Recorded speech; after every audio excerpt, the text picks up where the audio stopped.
কয়দিন ধরে শরীরটা খুবই খারাপ খারাপ করছিল। হঠাৎ করে কালকে রাতে অনেকটা বেশি বাড়াবাড়ি হচ্ছিল, তাই আমাকে ভর্তি করে দিতে হলো নার্সিংহোমে। শরীরটা খারাপ থাকার জন্য কয়েকদিন কোনো রকম ব্লগ আমি দিতে পারিনি।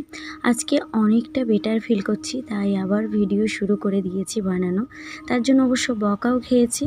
কি করব বলো, আমার ভিডিও তো খুব বেশি ভিউ হয় না, আর ভিউ হলেও খুব একটা লাইক কমেন্ট কেউ করতে চায় না, দেখে কিন্তু লাইক কমেন্ট করে। যেহেতু আমি একেবারে ছোট ক্রিয়েটার আর আমার ভিডিওতে খুব বেশি ভিউ হয় না, তাই প্রত্যেক দিন আমাকে কিন্তু ভিডিও আপলোড করতেই হয়, না করলে প্রোফাইলে অনেক প্রবলেম হয়। তো সেই প্রবলেমটাই আমার হচ্ছে।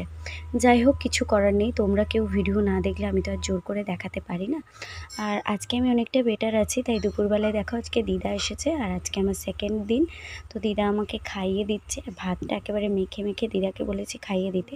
হাতের মধ্যে যেহেতু চ্যানেল দেওয়া রয়েছে, তাই আমি খুব ভালো করে নিজে হাতে খেতে পাচ্ছি না, তাই দিদাই খাইয়ে দিচ্ছে।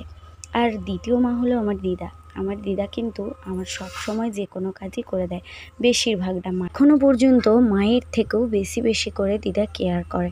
আর দিদা এসে গেছে যখন, আর কোনো চিন্তা নেই, দিদা ঠিক মেখে মুখে খাইয়ে দেবে। আর আমার কিছুই ভালো লাগছে না, খুব বিরক্ত লাগছে, মনে হচ্ছে কখন বাড়ি যাব কখন বাড়ি যাব। যাই হোক, আজকের ব্লগটা কিন্তু অনেকটাই ছোট করে দিয়েছি, কারণ আমি বেশি কথা বলতেও পারছি না, আর বেশি বড়ও ব্লগ বানাতে পারছি না। তাও আবার এই ব্লগটা করছি, তাতে হয়তো অনেকেরই অনেক প্রবলেম হতেই পারে যে অসুস্থ হয়েও ব্লগটা করছে, সেটা তোমরা ঠিক বুঝবে না। আমি একটু একটু করে প্রোফাইলটাকে দাঁড় করানোর চেষ্টা করছিলাম, আর সেই আবার একই প্রবলেম শুরু হয়ে গেল।